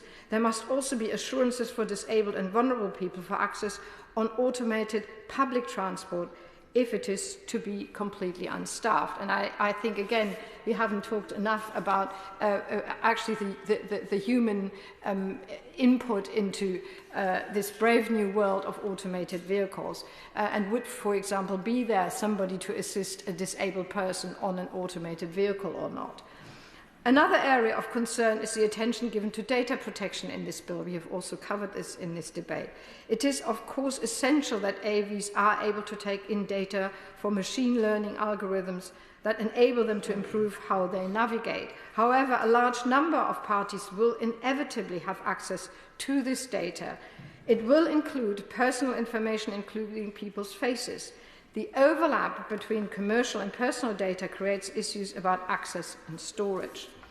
When data is shared between parties, including private companies, can we be assured that people's personal data is not being monetized for commercial gain? The government has not yet given adequate assurances that personal information will be protected. And what about insurance? Insurers have said that the data from AVs must be readily available to establish liability. It must be balanced with drivers feeling confident about how their data is managed. Storage of this data must be open, transparent, and held independently. Establishing a clear path of accountability is essential for public confidence. Cyclists and pedestrians who do not hold personal insurance should receive fair and swift compensations when they are victims of an accident. Further assurance is needed that insurance companies will receive adequate guidance for such claims. Liberal Democrats welcome this bill, but I urge ministers to carefully review how this bill would impact access for disabled and vulnerable transport users. I also encourage the government to look further at data protection regulation. We must see this bill as the beginning of a framework and not the end. Yes, I'm happy to give that. The honourable member's making a list of issues that are absent from the bill. In my constituency, we have autonomous delivery robots, and they are currently on pilot. They're not regulated at all in the UK. Isn't this another area that this autonomous vehicle bill should regulate, as well as the issues that she has raised? I thank him for that intervention. I think we always try to sort of solve other problems with a bill in front of us, so we have to be a little bit careful that we don't hang something on this bill that is actually going into other areas. But yes, new technologies create new challenges for all of us. And for example, the delivery whatever, is an absolute issue and a safety issue, but probably would require a separate bill, in my opinion. But it is important that the government hears this and must make sure that we have adequate regulation for new technologies. And I would say, as I said at the very beginning, there are many exciting opportunities for technological changes. And we must embrace them, and if we don't, other countries go ahead, and then we have them anyway. But we must also make sure we take the public with us, we understand the risks, and make sure that this huge potential is really seen as the potential it is, but not running into it and getting inadvertent consequences that then will lead to a public not coming with us. So let's get this right. It is a great opportunity, and let's make sure that we minimise the risks. Thank you. Efford. Mr. Deputy Speaker, I didn't intend to speak in this debate. I wanted to just intervene, but as there were so few of us contributing, I thought I'd make a short contribution at the end. And I'm grateful for you allowing me to do that, Mr. Deputy Speaker. And I accept that the time has come for this technology. As somebody who's worked in the transport industry for many years prior to becoming a Member of Parliament, I accept that you can't stand in the way of this technology. And I accept that overall, our road network will be safer with the advance of autonomous vehicles. But nonetheless, there will be those occasions when accidents do occur. And we have to accept that we're going to be legislating for how vehicles will respond in those circumstances. Because at the moment, if an accident happens, it happens in real time, and people behind the wheel of vehicles make real-time decisions, to try and minimise the impact of an accident. But in the case of automated vehicles, they're going to have to be programmed in advance, and they're going to have to be programmed to respond in a particular way in certain circumstances, and we can't get away from that. The fact is that the people designing the algorithms will be doing that remotely and well in advance of any accident happening. So who is it who's the primary person of consideration when an accident takes place? Is it the person or persons in the vehicle? Or is it the pedestrian? Is it a child if it's been identified as a child? Is it people standing at a bus stop on the side of the road? And I'll come to that in a bit with the concerns of one of my constituents who's been to see me, not about autonomous vehicles, but an accident at a bus stop. But nonetheless, these are things that have to be considered and accounted for when drafting or drawing up the algorithms that control these cars. And we can't get away from that. Who will the algorithm protect in those circumstances? And we had autonomous vehicles in Greenwich and that were being tested. And this is one of the challenges that came up when someone just moved a chair and put it in front of the vehicle. The vehicle didn't identify it. If it had been a child, it would have run that child over. And we have to accept that when we're advancing with this technology, that we're going into no man's land on this, and we really will need to scrutinise this as we come forwards, which is why I think that we're right to be looking to have a panel that's going to have oversight of this and advise the Secretary of State as we go forwards. I accept what the Secretary of State has said about if somebody tinkers with the software. Clearly, they put themselves outside of their insurance policy, and they will be liable for any accident that occurs as a consequence of that. But as has been mentioned by myself and my honourable friend for Warwick and Leamington, that we had the Horizon scandal, and what was at the heart of the Horizon scandal was Fujitsu, who actually tried to hide the glitches that were in their software. Now, we can't run away from the fact that there's a distinct possibility that something like this could happen in these circumstances where we have automated vehicles that are being controlled by software. And we must have the ability to be able to scrutinise that going forwards and to ensure that people can have confidence in what these companies are saying about the vehicles or the software that they are developing for these vehicles, that they can actually have confidence in it. And we're also going to have these vehicles for 20 to 30 years, we're told, in coexistence with driven vehicles. Now, what is going to happen when accidents occur? Now, I'm sure we're going to be told, as we were told in 2018 with the Autonomous Vehicles Act back then, that the insurance companies will pay up, and then these matters will be sorted out later on, and that they have anticipated every circumstance. We hear this time and again with legislation, but it's actually the practical application of it that teaches us that is where we really find out what is going on. So if I could just make this point, and I will give way. So in the circumstances where a driven vehicle has a collision with an autonomous vehicle, is the assumption going to be the autonomous vehicle is always right, and that the driven vehicle must be wrong and it must be human error? Now, I'm sure I'm going to be told that we've allowed for this in the legislation, but I'm sure that once this is applied on the roads, this will become a big area of contention. Give way. I'm listening very carefully to what he's saying, and what I'm thinking is that the aviation industry, for example, aeroplanes are very, very complicated technologies, and yet it's one of the safest form of travels because the way each accident is investigated is so carefully done to avoid a similar catastrophe. Does he think that maybe similar sort of structures in really investigating accidents should be put in place as a safety mechanism?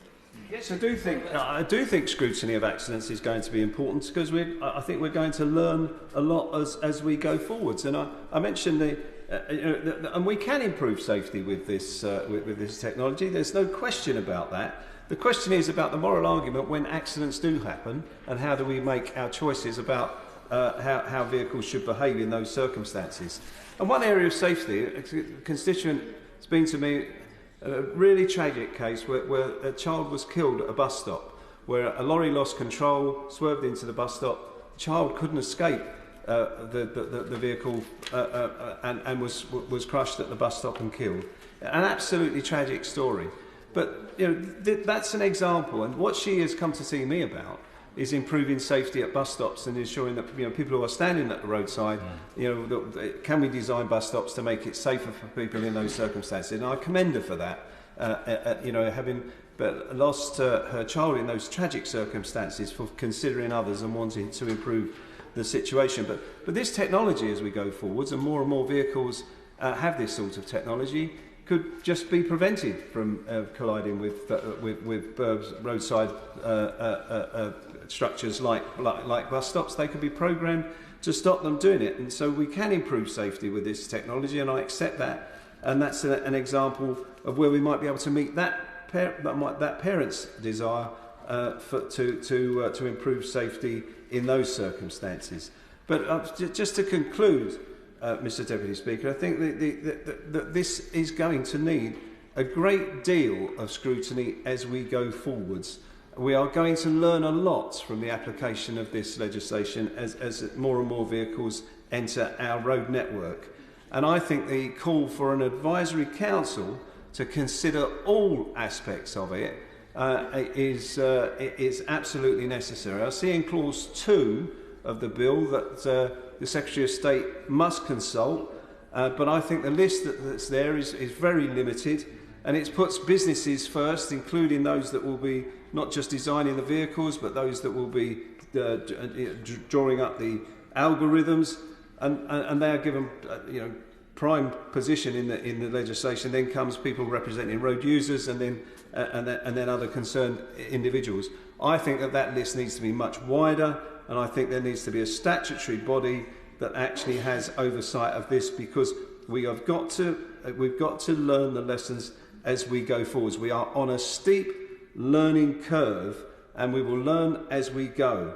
I accept that we can't stand in the way of this progress, but we must accept that there are serious questions about safety relating to this as we go forwards that require answers, and I think an advisory council of the kind that's been recommended is absolutely necessary. Opposition from bench. Philip. Well, thank you very much indeed, Mr. Deputy Speaker, and can I thank all members who have taken part in the debate this afternoon. Self-driving vehicles offer an enormous opportunity to this country. The potential to create a market worth £42 billion by 2035 to create 38,000 new jobs and improve road safety and connectivity in the long term for all road users. As my honourable friend from Sheffield, Heeley, said, Labour welcomes and supports the broad principles of the bill. And I'd like to pay tribute to the detailed work over 4 years carried out by the Law Commission that put us in a place of having good confidence about the framework that we now have in front of us. But in 2018, the UK was leading the charge to self-driving technology.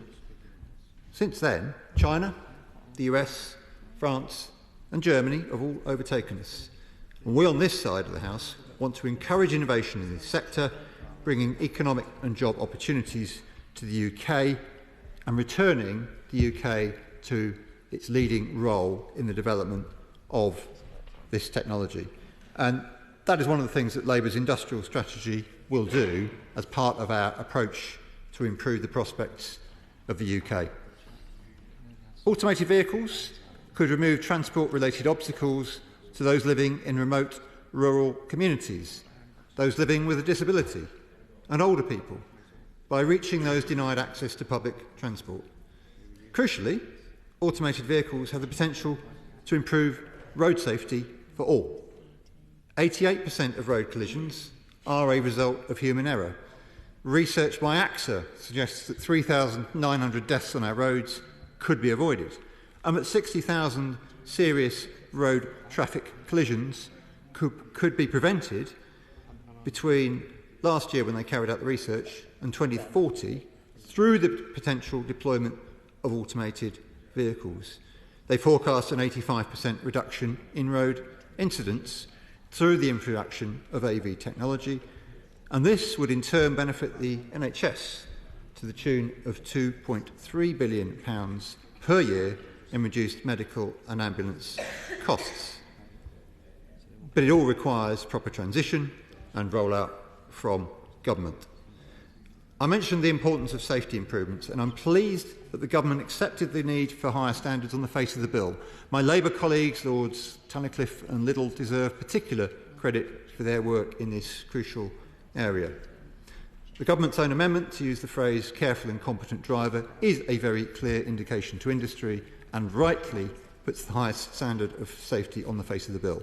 I'm also glad to see the Government agreed that secondary legislation should be brought forward using the affirmative procedure. The regulations which follow from this bill should be subject to proper scrutiny over the years as the technology is developed. Now, a number of concerns which were raised in my Lords remain to be addressed at committee stage in this House. The impact on the transport workforce is going to be crucial in any transition to automation. It's why trade unions have a key part to play. Working with industry and the unions is a key part of a successful industrial strategy. The unions have much to offer in advising on how to find alternative employment for their members and to ensure that the economic benefits of new technologies are available to workers as well as to investors and consumers. And as my honourable friend, the Shadow Secretary of State, pointed out, we've already seen what happens when this government does not engage with union representatives, and we must learn the lessons from deindustrialisation to avoid repeating its mistakes which have contributed to growing inequality across our country. We also want to see inclusion in the development of this technology for people with disabilities, for pedestrians, cyclists, businesses, emergency services and highways authorities. And my honourable friends from Warwick and Leamington and from Eltham both highlighted the importance of the setting up of an advisory committee. And I hope that they will be joining me on the committee as we revisit this really important aspect of the legislation that should be added to what has already been amended in the Lords. This brings me to accessibility. This legislation provides a unique opportunity to support people with disabilities from the outset through its framework. For example, including consultation with disabled road users on the Statement of Safety Principles. In 2019, the Government published their Future of Mobility Urban Strategy, in which the Government highlighted one of the potential benefits in supporting self-driving vehicles to be making travel more accessible to disabled and older people. The Government itself knows that the bill should be specific in its inclusion of people with disabilities and older people. It was therefore disappointing that they didn't accept Labour's amendments in the Lords. Now, I said earlier that the introduction of automated vehicles brings the opportunity to improve safety for all road users, not least pedestrians and cyclists. The Transport Committee's report on self-driving vehicles from September last year argued the introduction of self-driving vehicles should not impose new responsibilities on other road users and pedestrians. So I'd be grateful if the Minister would confirm whether he accepts this principle. And speaking of areas of uncertainty in the bill, there are other examples of a lack of clarity, something the insurance industry will require. I know that much of this will be addressed in secondary legislation. Access to data is essential to ensure the insurance model does not break down. For issues such as responsibility for software updates, liability during transition from automated to user in charge, and for the Motor Insurance Bureau to deal with cases of uninsured vehicles. Additionally, clarity is required for those injured by an automated vehicle who currently have to prove if automated features are engaged or not to be able to claim compensation. My honourable friend from Eltham raised the very reasonable point about who will be responsible in the event of an incident and how this can be covered in legislation. The Transport Committee highlighted the concerns from the insurance industry in their recent report on self-driving vehicles. Uncertainty and the possibility of endless legal disputes if access to data is not available risk increasing insurance costs for consumers and deterring growth in the market for automated vehicles. So I look forward to delving into these further with the Minister at committee stage. The bill rightly addresses concerns around false marketing of automated vehicles that have not been authorised. Government must work with industry to ensure there is clear communication during the transition to automated vehicles. We've seen what happens when communication is negative through the approach in the media to the transition to electric vehicles. And whether deliberate or otherwise, the messaging from some, not just in the media, but in government, including the Prime Minister, has delayed the time at which many people will benefit from cheaper private cars at a cost of £13 billion to drivers. I hope that ministers won't repeat the same damaging approach in their messaging with the switch to automated vehicles. Mr Deputy Speaker, Labour welcomes this bill as it moves through this House. The benefits of automated vehicles are there for all to see, for our economy, through the creation of jobs, and crucially through improved road safety and connectivity. There's a good degree of consensus around the implementation of the legislation. If we're given the opportunity to serve after the election, with Labour in the driving seat, we will power ahead and ensure that Britain really can lead on this exciting new technology. Browne.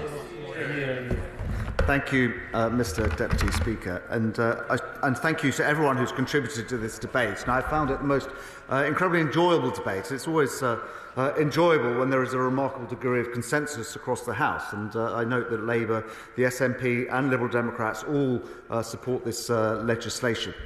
And there's a large degree of consensus, in fact, on the various different issues. I mean, I think pretty much everyone who spoke agreed that this legislation could lead to and should lead to safer roads, and we all want to reduce accidents on the road and injuries and deaths on the road. I noticed as various members from different parts of the country spoke up that they talked about the autonomous vehicle work, the self-driving car work going on in their constituency. We had the member for Paisley and Renfrewshire North talking about Cav Forth in Scotland, the chair of the Transport Select Committee talking about the work in Milton Keynes, the member for Warwick and Leamington talking about the benefits in Warwick. And I could add, obviously, various people mentioned Wave in North London, and I know in my constituency there are companies working on this. This really is a real example of levelling up, getting this industry right.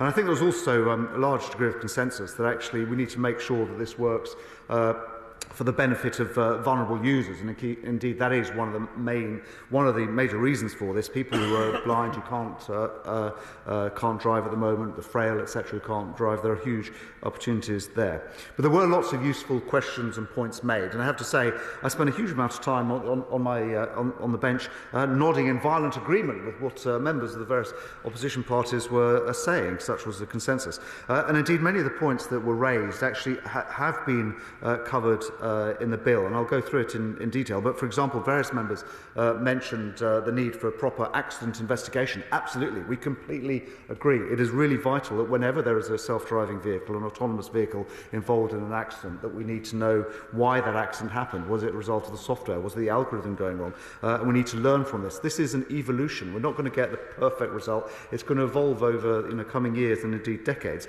And it's exactly the importance of having accident investigation is just why in the bill we put in an incident investigation function similar to other sectors like aviation, which was mentioned by the member for Bath. It's in the bill, and the Secretary of State has the power to appoint independent accident investigators who will find out the root cause and make sure that we all learn the lessons from that. I'll happily give way.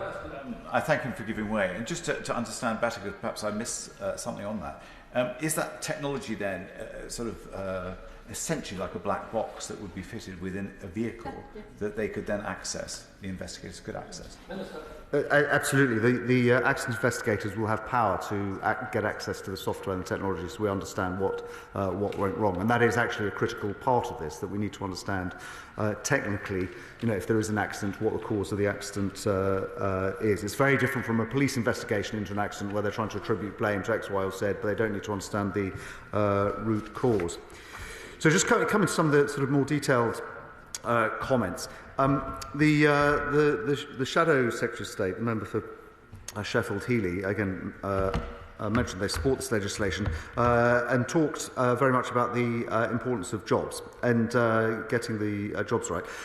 I do note that many members, I think pretty much most speakers, talked about the benefits in jobs in terms of the self-driving sector, creating as many as 38,000 new jobs by 2035. And there's a whole range of new jobs, not just in the industry and the companies making self-driving technology, but conductors and automated services, for example, as well, that will arise out of this.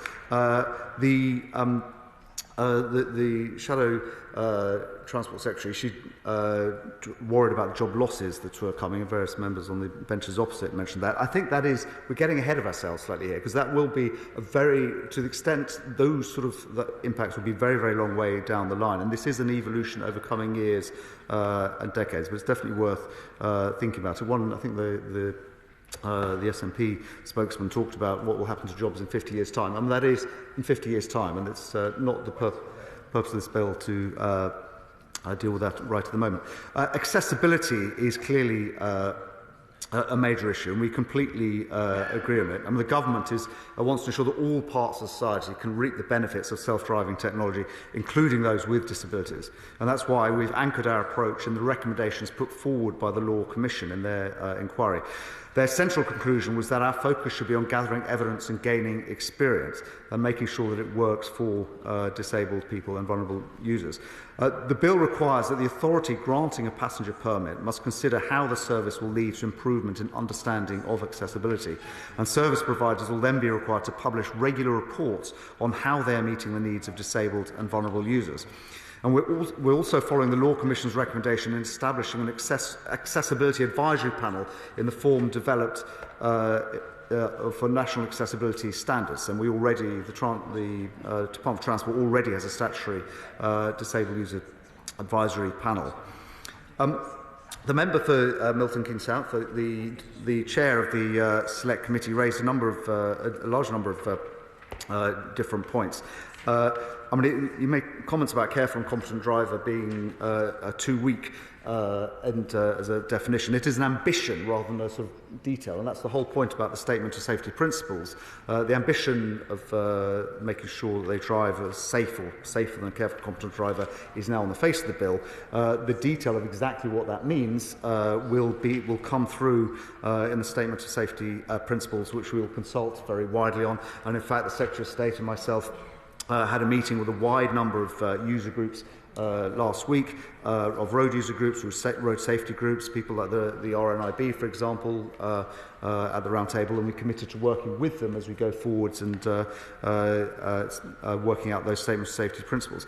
And I should say that we have also committed to, in the bill, to consulting with a range of different groups, including road user groups, and that could include trade unions. And we'd very much like to hear from trade unions if they've got contributions to make on the different aspects of safety that we will be sorting out. And I should say that obviously in this bill, because it's a very evolving technology, that a lot of what is in here is quite high level, and there are quite a lot of statutory instruments that fall out of it. That is necessary to be flexible.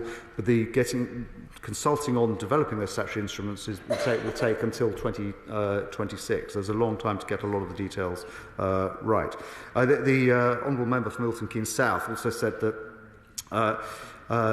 you want to make sure that drivers have the right level of skills and they don't sort of forget how to drive, as it were. And that is a very long way off, that people will be de-skilled, but it is an absolutely right question to ask, and it is something the government will keep under review, whether we need to do anything on that. He also raised the point about making sure that MOT tests are kept up to date. We have consulted on the future of MOT tests recently, and we will be monitoring that and making sure that they are kept up to date. Many members, I think pretty much most of them, but certainly the member for Milton Keynes South, raised the point about data and the insurance industry. And we have, it's absolutely valid point. I mean, the insurance industry, in fact, the Thatcham, which obviously does the driving safety work for the insurance industry, they're at the round table that we had last week, and we're committed to working with them going forwards. They need to know exactly what data there is that they can get access to at the time of an accident. The powers for that are in the bill, because they will need to understand whether it's in a self-driving mode at the time, the no user in charge mode, or whether the driver was the human was driving. Absolutely, that is critical for understanding it, but also the cause of the accident and so on. That again, that is in point well made, but it's already in the bill. Various members talked, including the member for Milton Keynes South, talked about the need to take the public with us. Absolutely, and that is why it's good having this debate here. It's good there is a political consensus here. We will be doing lots of consultation going forwards on this, and we invite everyone to input into the consultation. The government launched recently PAVE, the Partnership for Autonomous Vehicle Education, supported by the government. Indeed, I launched that at the RAC Club just a couple of weeks ago, and that is precisely doing that to try and have a debate and educate with the public about self-driving cars. It is a transport revolution. The spokesman for the SNP, the member for Paisley and Renfrewshire North, again made many very, very good points. And actually, it's not usual that I nod in such agreement with the SNP when they make different speeches about government policy. We do absolutely need to make the public with us. He asked about, would it be compulsory to have autonomous vehicles? He wants to carry on driving. I can confirm to the House that we have no plans. The government has no plans to ban driving, and not now, not never. The member will be entitled to carry on driving if he wishes. This is entirely voluntary.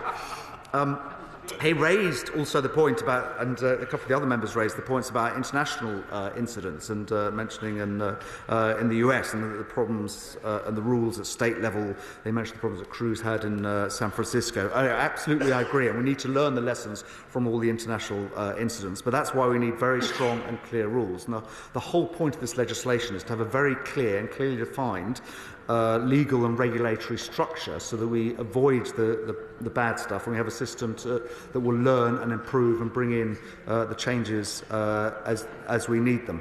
And indeed, and various members mentioned, I'll happily give way to them. I'm grateful to the Minister for giving way. As I alluded to in my speech, clearly that the Scottish Government has been more than willing to work with the UK Government on many aspects of this bill. In fact, it's in complete agreement on many aspects of this bill. But would you accept that Clause 50 is an overstep yet again from the Government in terms of overruling any legislation as defined in the Scottish Parliament, given that Scotland has a separate legal framework? Yeah. Thank you. I thank the member for that comment. And he made it, indeed made it in speech, and I was going to come to it later, but I'll come to it now since he's just raised the measure. I can reassure you, the honourable member, that we have been in contact with Scottish Government officials on the bill over many months, including specifically on this issue. And indeed, there's been exchanges of letters. And that the power in Clause 50 is limited to making regulations, changing or clarifying whether or how or in what circumstances a relevant enactment applies to the user in charge of the vehicle, a concept which the UK Government considers to be reserved. And the power can only amend devolved enactments to this limited extent. It cannot be used to amend enactments more broadly or for any further purpose. And I'm happy to meet the honourable member if he wants to discuss that further. The point I made before the intervention about the international rules, a lot of people mentioned the Horizon scandal and whether you can trust big tech companies, and mentioned the fine that Apple have just had at the EU. Absolutely valid concern. It's absolutely imperative that we go on this journey together, developing this technology with trust between the government, the regulators, the public and the companies themselves. And that's why we've introduced in here a duty of candour that is a legal requirement for the companies, for the management and the senior management of the companies, to be completely upfront with the government about any technical problems they have, any changes that could impact the safety. And we take it so seriously, it's subject to criminal sanctions, and actually could lead to prison sentences up to 14 years if senior management are completely deceptive in terms of what is happening. It has to be done on the basis of openness. This isn't a new form. We have it in other industries like the pharmaceutical industry, for example, where we need a similar duty of candour about the safety of drugs. But we do take that issue very, very seriously. The the opposition spokespeople, but also the member for Warwick and Leamington, talked about the need for an advisory council. We have committed to consulting on the statement of safety principles, and most of the issues that we discussed here tonight are included in that statement of safety principles. But there is also in the legislation a duty of monitoring, that actually the Secretary of State will have a legal duty to monitor this and to write a report every year about the developments of self-driving autonomous vehicles, about the developments on safety, but also more widely. I think most of the other issues were covered already, and they're all very keen to vote. One other thing that the member for Leeds North West is not in his seat anymore, but he did say in an intervention that this legislation should cover delivery robots. I agree with the member for Bath, actually, in the response that she gave to it, that actually this isn't it's not the time or the place for this. There are many other different issues about delivery robots that don't fit within the scope of this bill. Finally, the member for Eltham raised. He wasn't originally going to speak, but decided to give a speech. Thank you very much. He raised, and in fact, several other members raised this about. Making sure that all road users benefit from this. You don't have an algorithm that decides to run over cyclists or children and so on. Absolutely. The whole point is that it makes it safer, and that will come out through the consultation on the statement of safety principles. But there is already, and we've committed to this, that actually it should include fairness between all road users, and that is that it will absolutely be at the centre of the statement of safety principles. That actually the safety has to be for all road users, not just the people within the vehicle. So with that, come back to say that actually it's been a very positive and constructive debate. A lot of very well made points. I look forward to going through it in committee stage, where we can just discuss these things in more detail. And with that, I'd like to say I commend this bill to the House. The question is that the bill be now read a second time. As many of that opinion say aye. Aye. Contrary, no. Ayes have it. Programme motion to be moved formally. Question is as on the order paper. As many of that opinion say aye. Aye. Contrary, no. The ayes have it. Money resolution to be moved formally.